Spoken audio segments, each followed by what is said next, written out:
lot of digital marketers that still kind of Mm. go out and read an old ebook, probably even some of mine from 2004 and 5, and blaming me for it. Like, Yeah.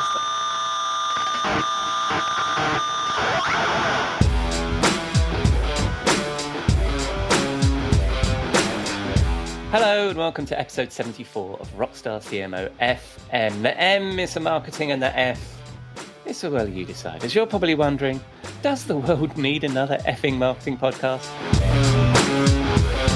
I'm your host, Ian Truscott, and this podcast serves as my excuse to chat with marketing friends, old and new, that I've met through my career as a marketing leader, consultant, and trusted advisor, and hopefully, along the way, share some marketing street knowledge that will bring out the Rockstar CMO in you. Come say hello. We are Rockstar CMO on Twitter and LinkedIn. This episode was recorded on Friday, the 6th of July. I hope you had a good week and you are well, safe, and staying as sane as you feel you need to be. This week, I share a thought. I have a fabulous guest. I talk SEO with a chap who's been there from the beginning. Do you remember Alta Vista? Steve Wiideman, Wiideman Consulting Group. And I ease into the weekend with a trip to the Rockstar CMO virtual bar for a chat with my friend and content marketing guru, Robert Rose. Right, let's get started, shall we?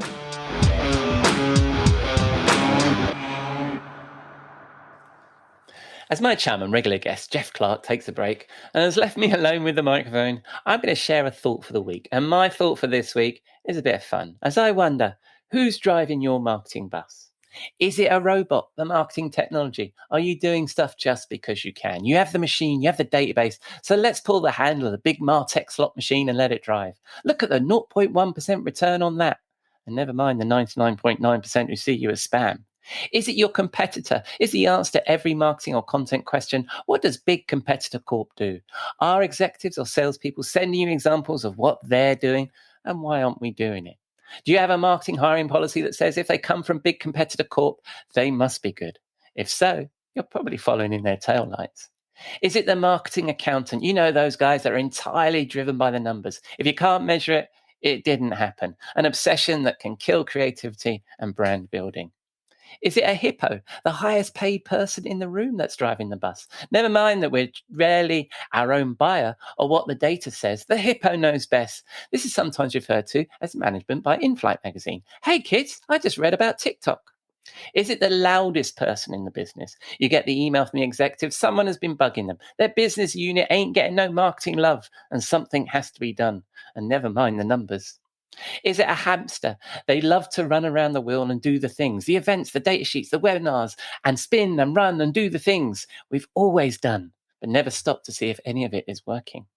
Is it the people pleaser? We need to sell to everyone. Let's make this grey or light blue. Having a tribe that identifies with you, that sees you as different, requires people that are not quite feeling it, and they can't handle that rejection. Is it a squirrel, the easily distracted marketing leader that's to try everything new, but never sticks to anything long enough to see if it works or invest quite enough to make it work? Or is it the strip club baller? They throw money around as they have budget they need to spend and love to be seen spending it. But is it having any effect?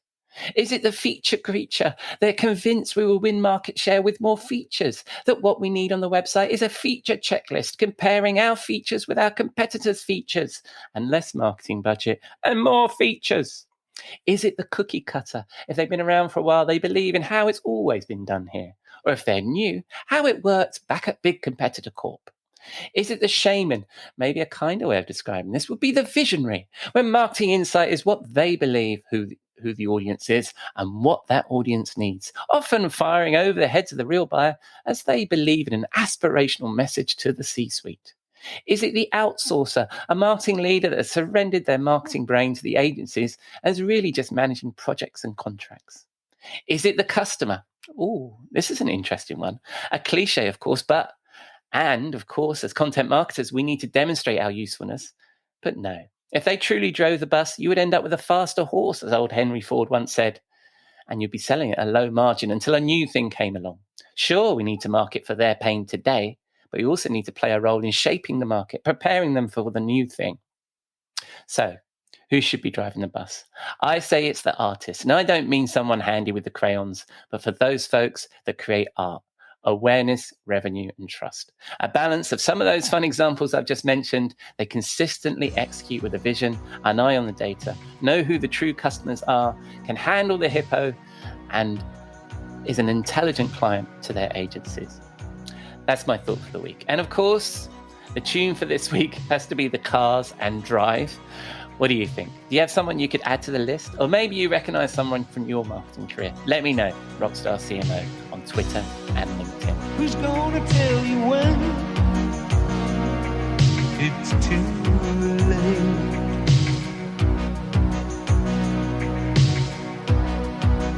Who's gonna tell you things aren't so great?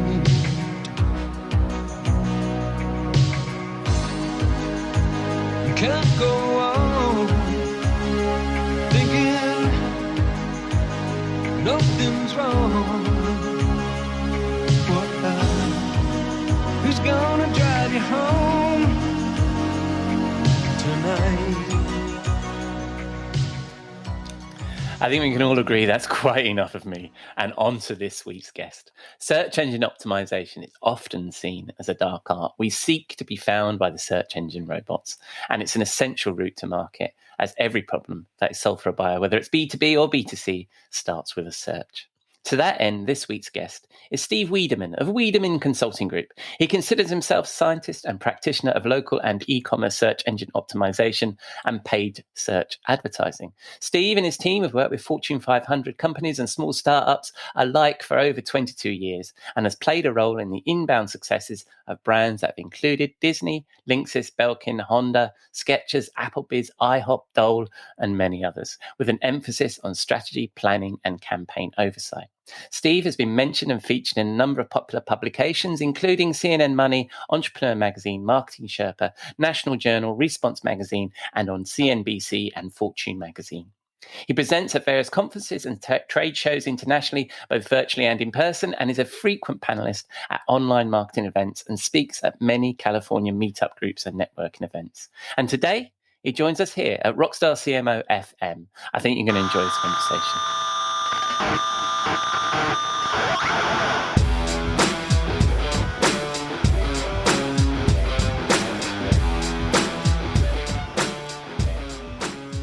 Welcome, Steve, to Rockstar CMO FM. How are you? Fantastic. Thanks for having me on the show today. Hey, you're very, very welcome. It's nice to meet you. So you founded the Wiideman Consulting Group. I've pronounced that correctly, haven't I? Yes, sir. You Yes. got it right. It's a rare thing. I appreciate it. I was coached. So tell us a bit about what you guys do. Sure. Well, we're helping a lot of multi-location brands who are having trouble trying to scale, showing up in search results for all of their locations. So if you were to perform a search for, I don't know, restaurant near me, right, our role is to make sure that those restaurant chains appear as prominently as possible in Google Maps and Apple Maps and Google organic result below the maps. And so those are kind of our core clients we work with, but we also have a small subset of clients that are a little bit more in the mid-size range where they just need a strategy. What do we do for search marketing in 2022 coming up? Do we have a plan? What's the technical list of things we need to work on? What's the content strategy we need, to make sure that we're appearing for all of those different words that our customers are looking for, both brand and non-brand search terms? How do we get other websites to talk about and link to our website to help with referral traffic and to help with our long-term goal of showing up in search? So that's what we do is help build a strategy and stay on board in many cases as a consultancy to help them through that process. Right. So a lot of B2C there, right? And small to medium-sized enterprises as well as large. Is that what I'm hearing there too? Yeah. Right. Yeah, we get both, right? We've had, companies like Skechers, with 300 locations, but also focused on e-commerce. So there's a huge B2C.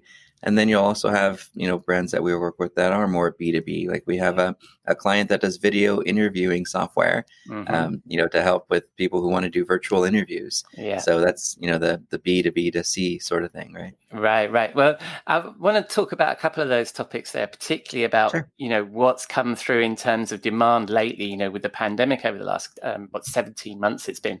But back to you, Steve, to get to know you a little bit better. You've been in search engine marketing since forever. What inspired you to specialize in SEO? I mean, Sure. you've been there before Google. I was actually in the Army infantry in '94, and I remember us playing with Gopher servers, and the internet was this new thing that everyone was excited about. And I just fell in love with it. I started building little websites to keep track of all the things I was learning and doing in my life, kind of journaling online in these cheesy little websites. You can see some of them if you're curious in archive.org to see just how cheesy, my site was back then. But that's how I was helping myself take notes, is by putting it online. And other people started sort of picking up on that, and they'd say, "Hey, could you build me a website?" And I'm like, "Sure, I'll do it for free, because I already have a full-time job and I just like doing this stuff." Yeah. And so I just became really passionate about building websites, and I realized that at one point that the clients just weren't getting a lot of business from these sites. They were pretty and had these really cool scrolling marquees and bell and emboss buttons and all that flashing drop shadow text. and that. Yeah. So I just, out of necessity, I had to figure out how do I get traffic to these websites. And one of my first kind of freelance projects, late '90s, was a DJ who also worked with me at IBM at the time, and he DJ'd on weekends and for fun. And I remember after figuring out how to get him visibility in Alta Vista and Excite, and we're using Netscape Navigator back then, and but I figured out how to get him into some of the directories, how to get other websites to talk about him here in Orange County. And within about 6-7 weeks, he comes in and he's like, "Hey man, turn it off. I can't handle all this. This is crazy. Oh my gosh. I'm just freelancing." I'm like, "Turn what off? I just promoted your site for you." It's like, "Well, turn it off." I'm like, "I'm not advertising. I just did marketing." And that's when I realized, dang, there could be a career in this. I went back to school. I got a degree in e-business management. Got to learn everything from setting up web servers to creating databases, website graphic design, to some programming and HTML and CSS, and then the project management component of putting all those different pieces together to bring a website to life and market it. So that's my whole career has basically been digital marketing, even though to get there I had to do a lot of kind of full-time work somewhere else until that career took off. Oh, that's fascinating. I remember those days as well. And I'm sure the kids listening have probably have no idea what we're talking about when we talk about Netscape and Alta Vista and all that kind of good stuff. Oh, yeah. I think my earliest memory probably is a little bit, it's probably like GeoCities or something, where if ever that existed, of the most embarrassing things I've probably created on the internet, but something like GeoCities was the biggest mistake I think ever made in digital marketing, was just 404ing all of those pages instead of redirecting them. Had Yahoo figured out a way to redirect all of that content to something that was important, that drove revenue for them, they may have made a better comeback. But they just dropped them all, which is crazy. Yeah, I can't remember how long ago that was. That's a long time ago, It's all isn't a blur. Especially the pandemic. The pandemic was kind of like an Etch-a-Sketch for us. And I think as we come out of it, we just have to shake it up, start over, and everything is just one big blur behind us. Yeah. No, that sounds about right. And it's good, well, not good that you raised the pandemic, but you raised the pandemic now. And I was interested in, have you seen that? So you work with a lot of brick and mortar firms, and you talked about Google Maps and local and all that kind of stuff. But presumably that's changed, right? And so have you seen, from your perspective, much more of a demand and an acceleration of a shift to digital with some of your newer clients? Absolutely. I don't know what business didn't. And every business was affected differently. I remember a time 6 months, 7 months ago, even, where an attorney we worked with said, basically, SEO is not working anymore. We're not getting any more leads. What's going on? And we sent him a picture of the news page from his city showing that nobody was on the road. It was snowed in. It was, there's just nobody on the road. They're all on lockdown. They're all working virtually. Yeah. How can there be car accidents if nobody's driving? Yeah. So their needs were different. For the restaurant chains, the first immediate need was we need to keep the kitchen lights on. What do we do? Yeah. So for us, we had to tackle off premises as quickly as we could. Takeout, delivery, car side, curbside. Forget catering for a while, right? There's no events. So we did. We actually created over 3,500 delivery and takeout pages for each of those different chains. Wow. So every single location had a location page, which you would search for a broader keyword like maybe breakfast restaurant near me or restaurant near me. And then they also had sub pages now to support takeout in whatever city, delivery in whatever city. Right. And that kept in our looking at our data, that really did keep the lights on in the kitchens where they would have had to shut down had they not had those pages and a demand and a way for them to be found when people were doing some of those non-branded queries. Right. That was number one. Then the shift changed. The shift changed from, we need more takeout and delivery, and digital is a huge demand now, to we don't have the staff to help all these people because now we have whole digital that people are getting used to, and we've got people coming in. Oh, and we've got a patio now and a tarp outside, so we can double our capacity and how much we can support. But now we have a fraction of the staff because people didn't come back. What do we do? That drove us to help with jobs pages. So just last week, we launched 3,500 job pages across every single location to try to help them get people who are looking for restaurant jobs near me, server jobs near me, bartending jobs near me. The two that haven't picked up on any demand, and you can see this in Google Trends, are dishwasher jobs. What was the other one? Dishwasher was one of them, and cook was the other. So they're still having trouble getting cooks and dishwashers because there's no demand for them. But server jobs, the demand for those are coming back. Bartender jobs are up, skyrocketing because bars are open. But yeah, so that's. And again, every business is different in how they're dealing with it, and some of them are dealing with inventory issues, not just staffing issues. Not a lot I can help with there, but I can definitely bring people who are seeking a job or looking for takeout or delivery. We can drive them in through content strategy and creating dedicated content for those queries. Yeah, and I love how that when you're looking at searches that people are doing, it's a real indication of what's going on in the world, isn't it? And the way that you've responded to that, and often the conversations we have about the pandemic on this show is like, oh, big brands need to show empathy and some of the bigger topics, but you're right there, and it's the actual, you can see the shift. Oh, it was takeout, then it was, oh, now I need to get people into to recruit, so therefore it's jobs. So that's really interesting about how keeping in touch with what people are searching for on Google and looking at those trends that I'm saying Google, but, we were rolling with the business objectives when we started those, but you're right. I think that would have given us an even better edge had we pay a little more attention to what some of the trending searches were. I think it's a great idea. Yeah, and what is it that so back to the fact that you've been in this business since the business began, really, but since engine, since content needed to be optimized.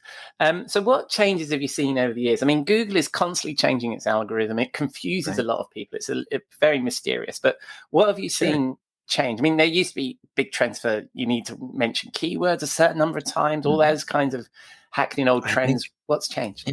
Honestly, I think it's getting easier. I think we don't have to try to game the system anymore. We don't have to try to find hacks and techniques.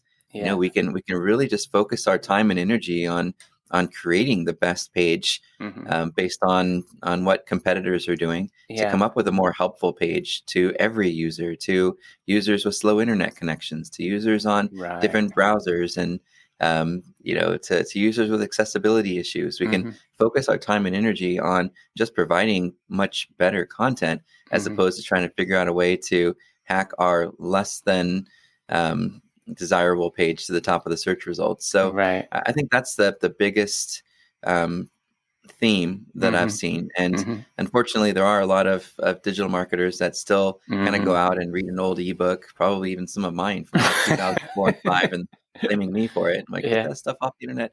But I think that's the predominant theme. That started really about 10 years ago when Google started launching all these quality updates. Right, they'd already been doing some spam filtering, but really it was around 2011 that they started to address content that was, really more thin or Yeah. not as helpful, or maybe it's copied from a manufacturer, page. Yeah. Then 2012, when when the lazy digital marketer said, well, I'm not going to create better content. Instead, I'm just going to link my way to the top and Google Yeah. bomb it by putting keywords and links. Yeah. So 2012, Google was like, no, we're going to put this penguin update out here Yeah. and filter out anything that feels like you're trying to game search results with links. Yeah. So really, for the last 8 years, our focus as digital marketers is just to create the best page to solve for what the user's real intent is. And the keywords help a little bit with, getting that initial crawl and sort of pre-qualifying to show up for those keywords. Yeah. But once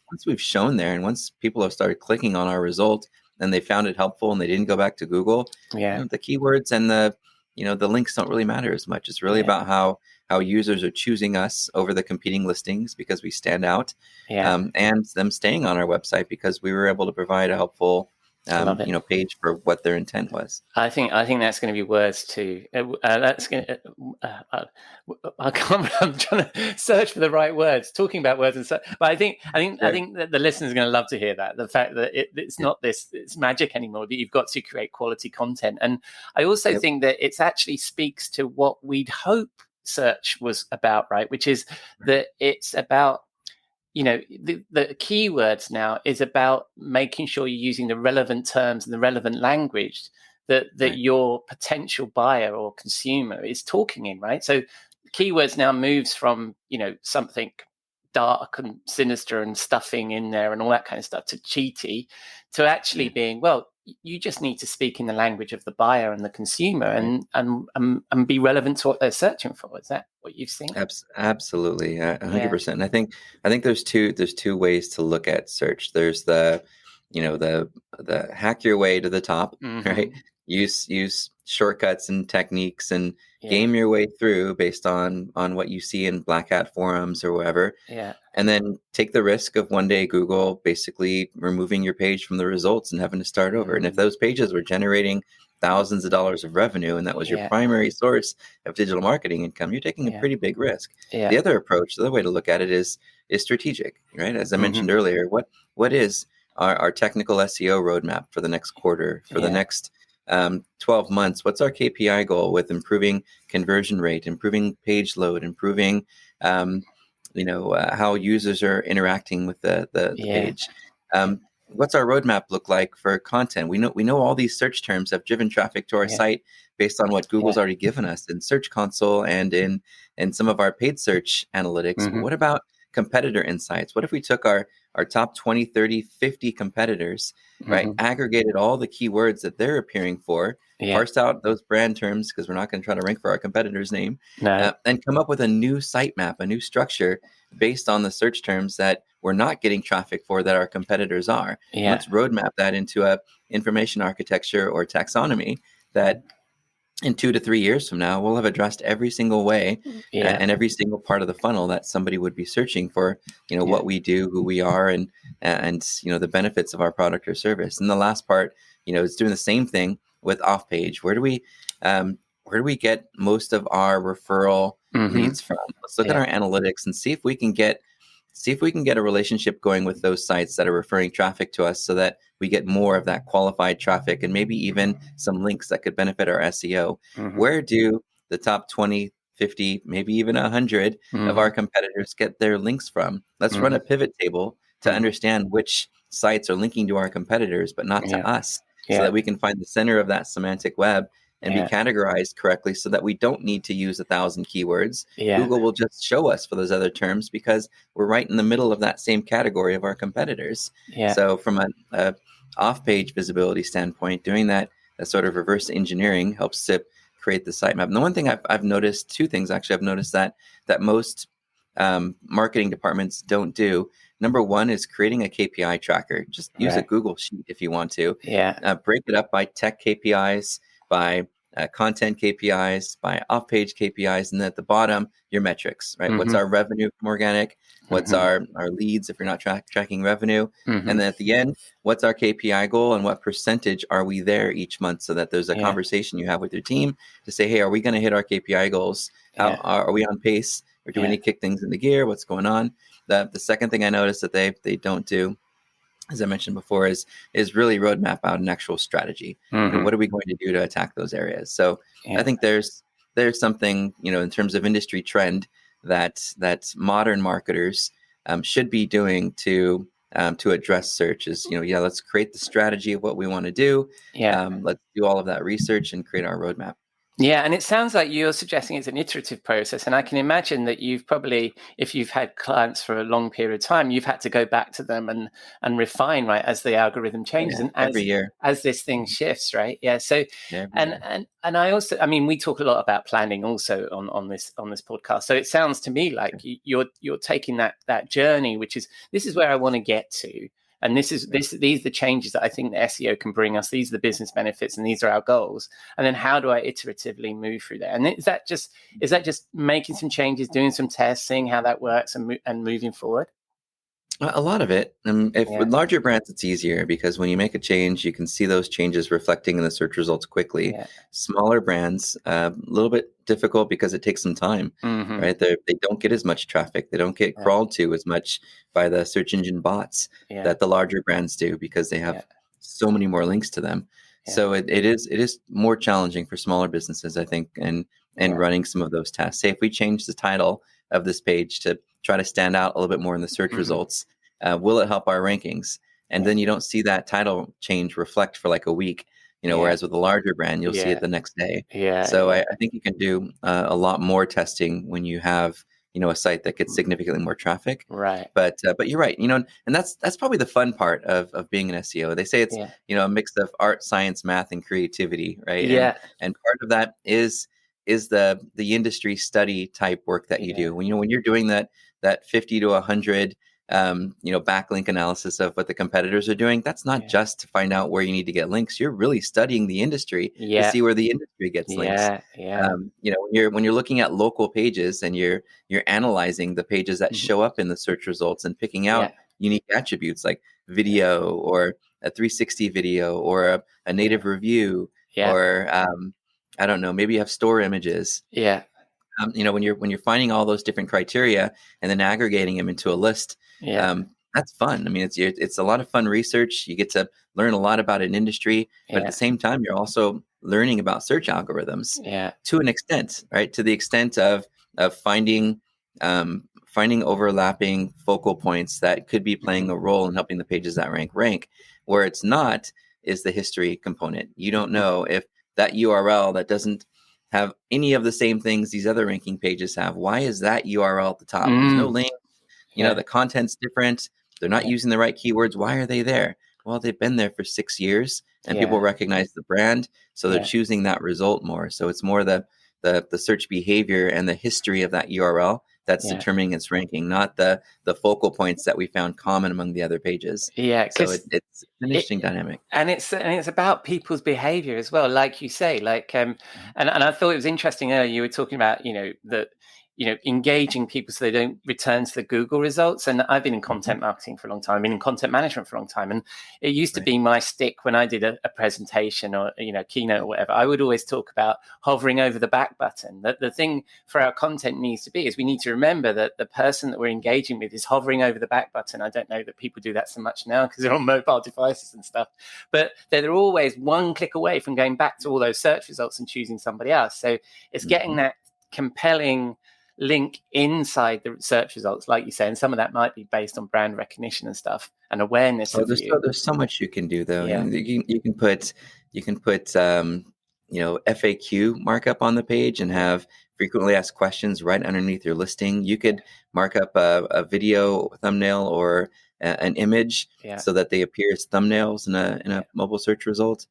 You can use title tag principles, such as a call to action, the keyword you want to rank for, and some unique selling proposition. You're not just shoving keyword and brand name into a title and hoping someone's going to click on it. You're actually giving them some sort of a call to action and, Yeah. presenting something unique that's a selling proposition for you so they want to click on you. Yeah. There's so many things that you can do to make your listing stand out so that you do get clicked on. And I think a lot of marketers feel like they don't have to advertise, but all the Right. studies show that if you're doing both Google ads, Yeah. Bing ads, and Yeah. organic, and a Yeah. user sees your listing twice, Yeah. once in paid and once in organic, even Yeah. though they may not click on the paid ad, they're more likely to click on the organic because Right. they've seen you more prominently and start to infer that you're a better brand. Well, So I think, that's just the fundamentals of marketing and advertising, isn't it? That somebody needs to see you 4 or 5 times before that brand recognition kicks in. It doesn't matter whether they see you in the search results,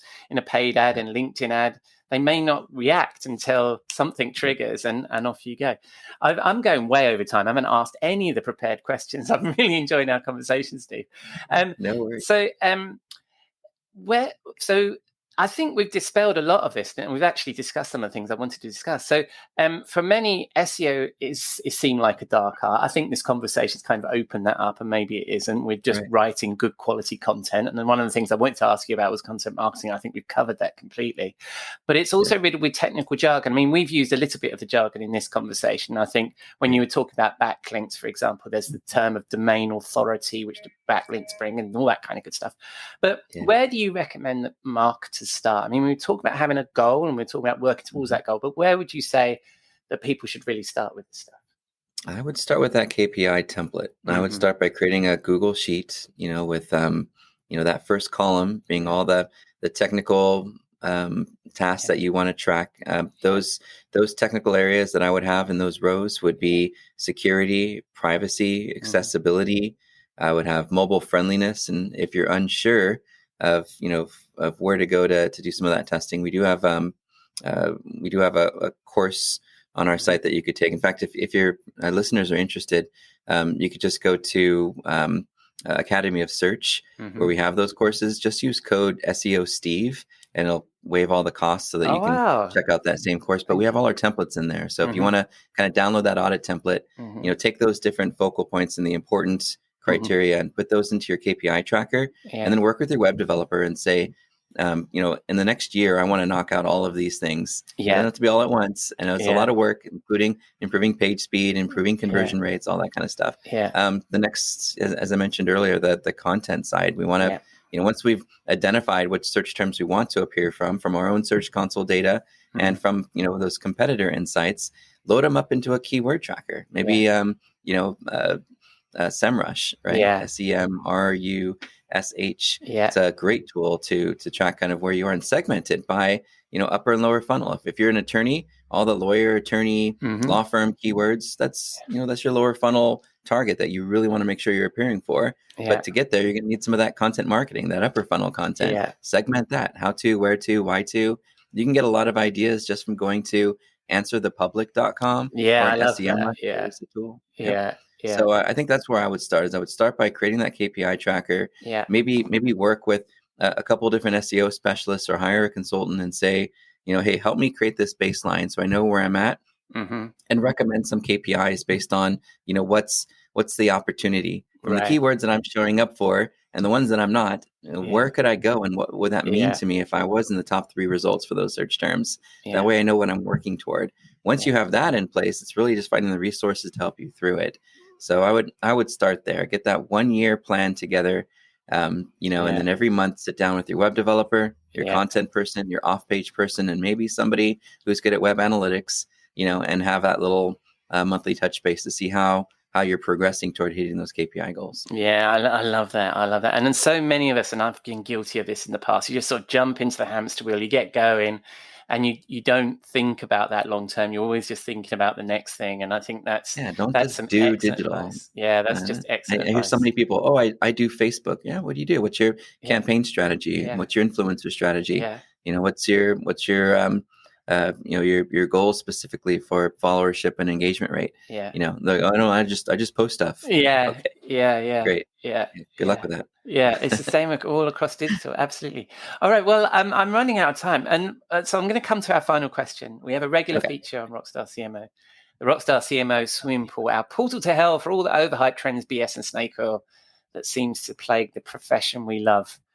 What would you throw in there? I mean, you've been around for a while. I should imagine you've probably got a I few would things. throw in there the folks that still think they can game search results, such as using private blog networks or Fiverr.com to purchase or procure links. Yeah. I think there's still a myth, and a lot of SEOs still believe it. I see it in the communities that we follow. Yeah. They believe in these things. Yeah. And it's unfortunate because if they are working with clients, those clients are going to get hit. At some point. They're going to see a digital footprint of what they're doing to game search results, and they're going to lose all of that traffic. Yeah. And they're going to be the ones worrying about the algorithm updates. Yeah. Those that are practicing all the right things around technical, contextual, and off-page visibility are just going to continue seeing growth. And those people that are hacking their way are going to have to be dealing with these constant Google updates to fix whatever it is that they were doing wrong. So I would say avoid. That's the biggest thing is avoid agencies that aren't transparent about what they're doing for you. And avoid anything that feels like you're trying to game the results as opposed to, nurturing a strong campaign over time, pouring water and sunlight on the plants instead of miracle grow. I love it. Right? I love it. Yeah. And I mean, I mean, we all get these things, don't we? I mean, running Rockstar CMO, I get emails all the time that people want to write authentic content as long as they could drop in a couple of backlinks. And I'm even getting on the podcast that people are saying, you need to talk to this person. When I track back where the agency are coming from, they're actually an SEO agency looking to create domain authority and want the links around. It's unfortunate. And it is a shame. But so that was perfect. I really enjoyed that conversation, Steve. And I think that SEO is incredibly important to us. And I think you've demystified that very well. And when people spin the dial on the interwebs, where are they going to find you? I'm everywhere as SEO Steve. And I think I'm one of very few Wiidemans. The WII is a unique thing. So so it's a Finnish name that's very uncommon. So you could either use the tag or the handle Wiideman to see myself in the group, or if you just want to talk to me or hang out with me, just SEO Steve everywhere. Excellent. Well, thank you very much, Steve. Really enjoyed our conversation. Thank you. It's been a lot of fun.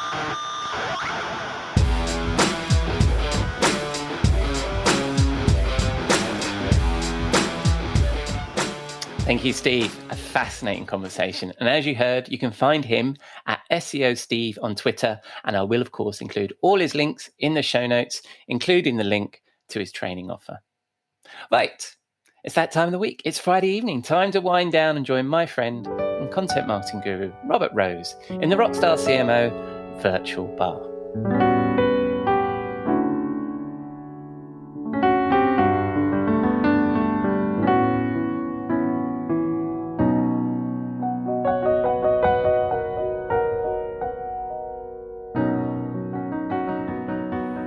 Good evening, Robert. What are you drinking? Hello, my friend. It's good to see you.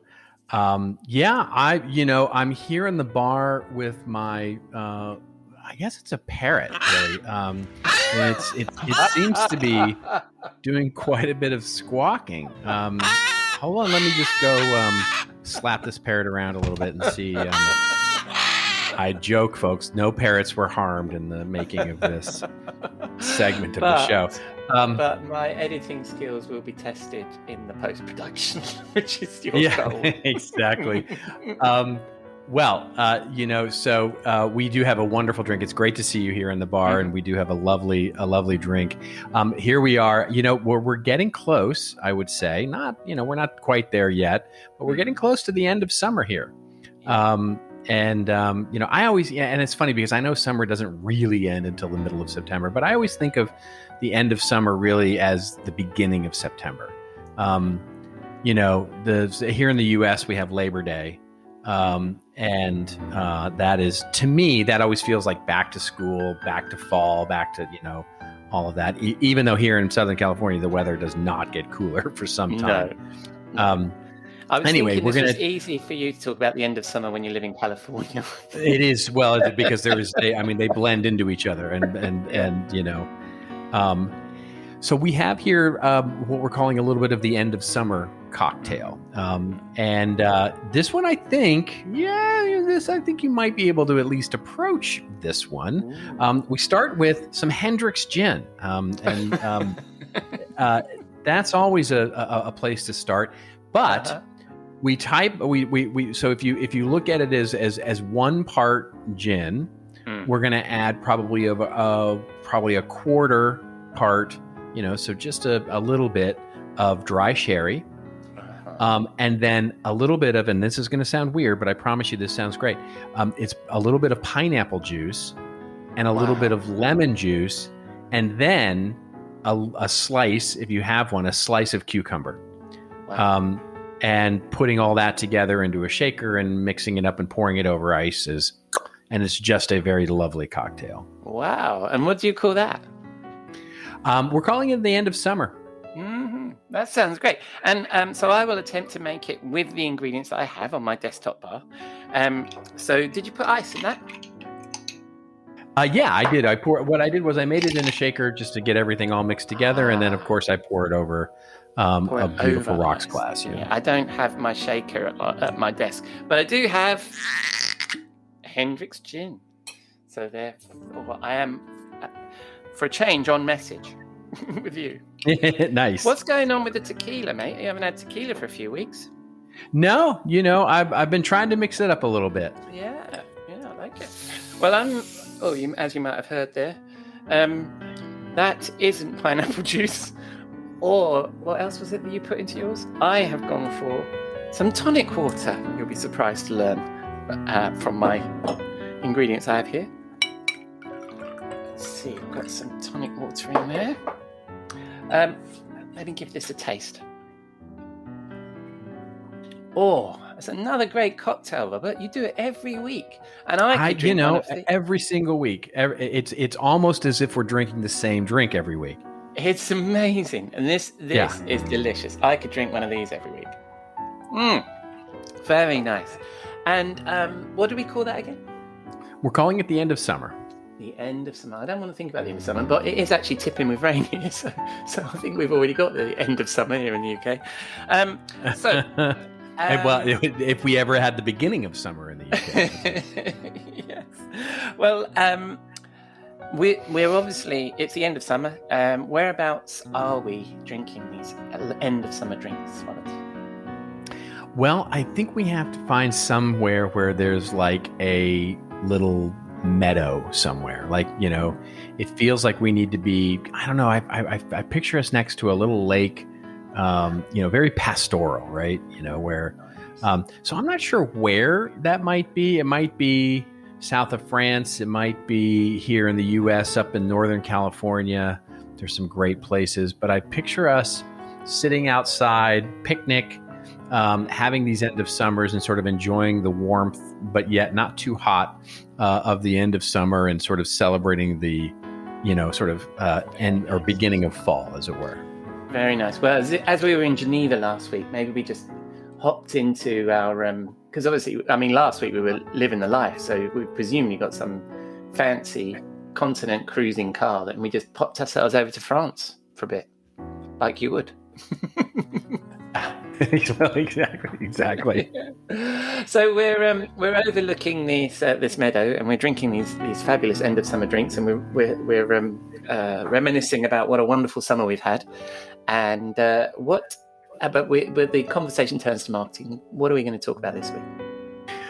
This week is a really interesting conversation, I think, and it all goes back to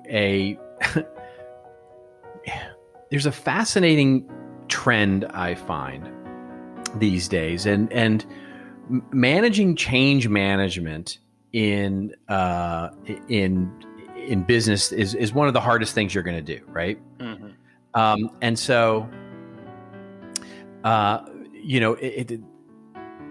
typically what happens is, and this is especially true when we think about marketing and content strategy, right? Mm-hmm. Which is, we're going to reorganize, because in most businesses, content is kind of everybody's job and no one's strategy. And so one of the things that inevitably comes up is like, all these people are creating content for their own silos, their own nefarious purposes.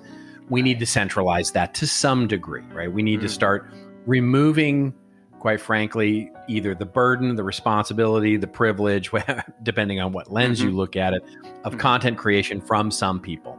Yeah.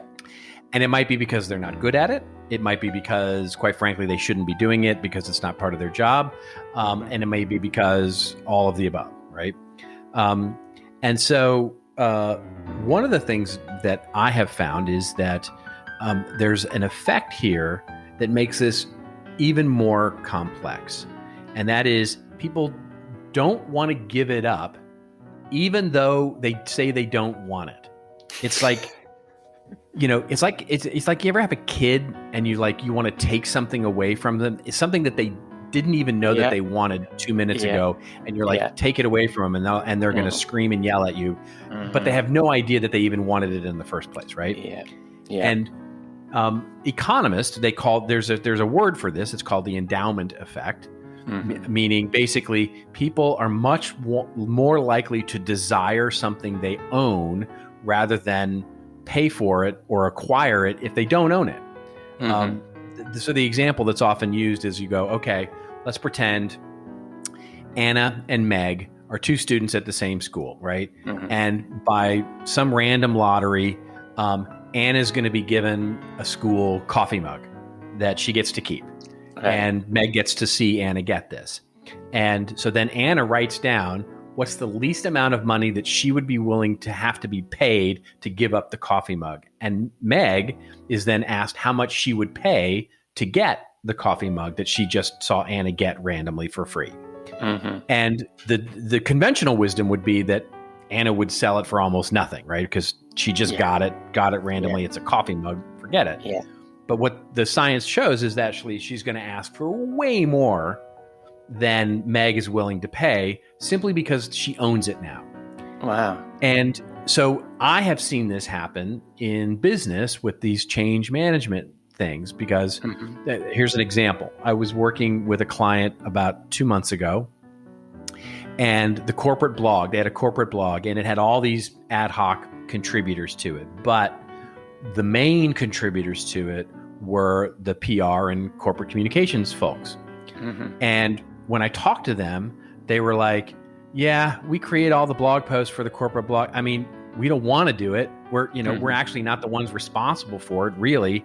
And we don't want the job, but nobody else is doing it, so we're going to do it, right? So we took it upon ourselves to do it. And you go, okay, fine, great, thanks. Write all that down. You're like, thank you very much. And you would think on that they would be relieved if we came back a few weeks later and said, guess what? You don't have to do it anymore. But they weren't. They were furious about losing that. And so it's an interesting, you go, wait a minute, why are you so mad? You just, last week you said you didn't want to do this anymore, and now you're mad that you're going to not get to do it anymore. But interestingly, what they find is, and the scientists that did the research on this sort of endowment effect, what they found also is that it's not the loss of the thing. In other words, it's not the loss of the coffee mug, or it's not the loss of the ownership of the blog. It's actually that they fear losing part of their identity. In other words, as soon as we own something, whether we wanted it or not, we tend to put some of our identity into that thing. And so taking it away from us is taking a little bit of our identity away. And so how do you deal with that? Is how can you start to facilitate change in your business and look at those folks and say, look, we're not taking away your ability to contribute ideas or contribute ownership ideas or to contribute strategy to this. What we're relieving you of is the thing that you're not good at or that you need to lose, which is actually the production of the thing, the manufacturing of the blog post, of the content of the thing. That's what we're taking away. And we're actually going to ask and insist upon your input into how we actually do things, because you've been doing it so great or whatever it is. So that's just a fascinating trend that I've started to see that can help facilitate some of this new content strategy as we've moved forward. I think that's really interesting, because it is. I've seen it too, that people say, "Oh, this writing, I hate doing the writing," and then you sort of try and relieve them of the writing, and they still want to carry on, really still doing it. So, and so the way that you take things away from people is are you saying you're still involved? You're still, to the extent it makes sense, obviously. And I mean, in some cases, obviously, you just got to go, no, stop, slap their hand and say to go away, and deal with the screaming child. But in other cases where you are actually trying to make this a little bit more of an elegant transition, just realize that it's not, the reason that they're upset is not that they are, desiring to lose the thing that they've owned. And in fact, they were earnest when they said, yeah, it's not our job. We don't want to do this, but nobody else has stepped up. But the reason that they're angry that it just sort of holistically gets taken away is because their identity is in it. And so you've got to make them feel as if you're respecting that, right? That you're actually addressing the fact that they've put their identity into this thing, whether they wanted it in the beginning or not. And so part of them is in this. And so you've got to recognize that, and, either for some time, as a transition period, or forever, depending on your business strategy, make them feel like they're still part of it. But that's really odd, though, isn't it? Because you do see that where, but do you think some of that identity is the identity that they stepped up?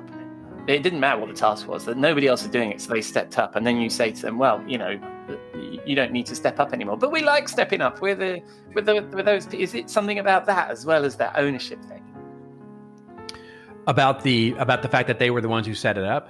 Yeah, or that they stepped up. This whole thing. Well, nobody else was doing it, so we started doing it. Well, you don't have to do it anymore. But and they still, part of that identity you were saying about was that they were the people that stepped up. Right. That's when they put their identity into it, right? It's like, and again, this is not empirically or binary true. It's not, there are degrees of this for sure. Yeah. But if you see that they earnestly are doing this because no one else is stepping up, and so they're stepping up, you have to assume in the beginning that they're putting their best into it, right? Yeah. It may be item number 762 on their to-do list, and they're just doing it because nobody stepped up, and they'll do it in their free time. And that may be the reason, quite frankly, that the blog is suffering, is because they're trying to do it in their spare time as best they can, and they can't get it done. And so they're just trying to get something out there. But that doesn't mean that they're not putting their full identity into it, right? In other words, we put the same level of identity into the tasks that we do on the side as we do as part of our main, focus. Right. And, or at least we associate them emotionally that way. So, just because they didn't have it as their primary focus doesn't mean that it's not, it's not part of a smaller or less important part of their identity. Right. I got it. That sounds great. And when folks are looking for more thoughts of this nature, and they're looking for somewhere where they might find some of this stuff, where might they look, Robert? Well, you might find it at my little hovel on the net called contentadvisory.net. That's fantastic. Which is being updated. I've been pleased to say that we're keeping it more updated these days. Yeah, you're on a bit of a roll. I like it. So you check back often. And when they spin the dial on the interwebs, where are they going to find you? Well, they're going to find us on Twitter. I'll be there, and I'll be on LinkedIn, and all the usual suspects. All the usuals, apart from the stupid. With my parrot. I will be there with my parrot, and I think it's time to let the parrot out of the cage now. Let him start squawking again. I think it's time that you stop drinking. Right? That's fantastic.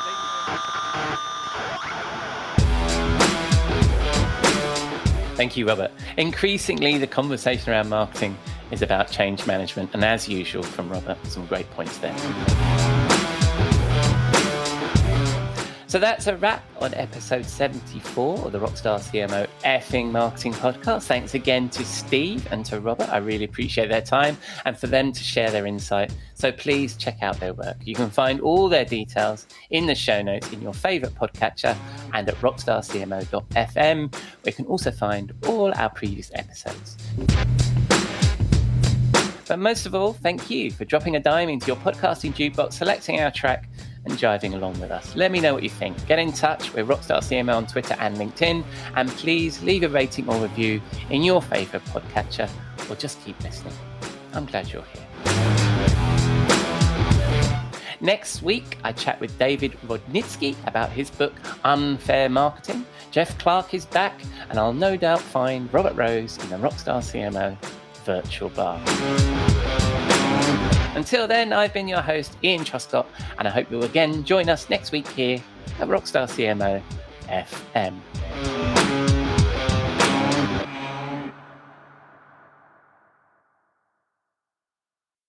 You may know you're listening to this show along the Marketing Podcast Network, but did you know there are other great shows on MPN to help your business? Christy Heiler hosts a fantastic podcast called Own It. Christy, tell us more about the show. Own It is all about celebrating women and non-binary advertising agency owners. We talk about buying out of the Boys Club of Advertising because less than 1% of ad agencies are owned by women. And where can people subscribe? You can find the podcast at untilyouownit.com. We're also on the Marketing Podcast Network at marketingpodcast.net. And of course, you can subscribe wherever you get your podcasts. You heard her. Go subscribe. This podcast is heard along the Marketing Podcast Network. For more great marketing podcasts, visit marketingpodcasts.net.